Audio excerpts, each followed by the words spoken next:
Alright, so I got this picture of this really gorgeous girl here, and I want to take the background out. So what I'm going to do is I'm going to first grab this lasso tool, or it says free select,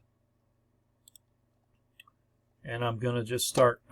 This one's going to be really hard to do, so I'm going to do it quickly.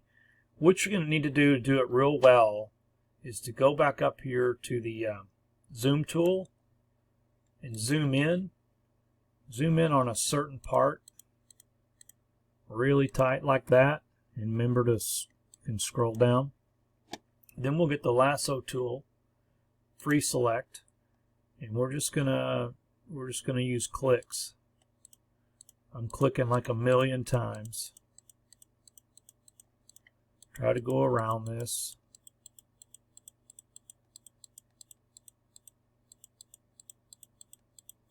And you're going to want to be more careful than I am. And in fact, see how I just messed all that up?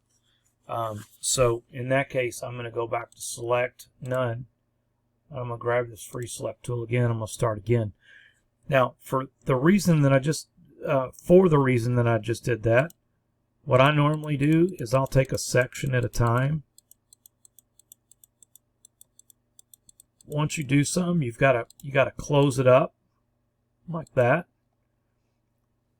And once you've got a closed area like that, you press delete on your keyboard.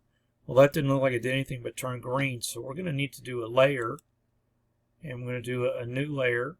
We're going to go to transparency. We're going to add alpha channel. So it's layer, transparency, add alpha channel. Then I'm going to press delete on the keyboard, and that makes it transparent. So then I can go back up to select none, free select, and I can do another thing here. And if I want to keep her leaves and all this kind of junk, I can keep all that. And again, I've got to come back and connect it to the beginning point. Once it's connected, I can press delete and get it out of there. And then you can finally use your zoom tool and zoom out and see what you've done. And you see I really only did this wee little section. But the key is to zoom in, do little sections at a time, and remember, it was layer, transparency, add alpha channel, and that allows when you press delete for it to be an alpha channel. The last thing you need to remember is when you export it, file, export as, change that JPG to PNG. It's got to be PNG to have the transparency in the background. If you do a JPG, it'll fill all that transparency with white. So the next thing I would do is once you get it done, I would do a save as, and that's going to save it as a GIMP file. So once you get it on there and you go, oh gosh, I left a bunch of junk in there, you can open the GIMP file and it'll remember everything you've already done.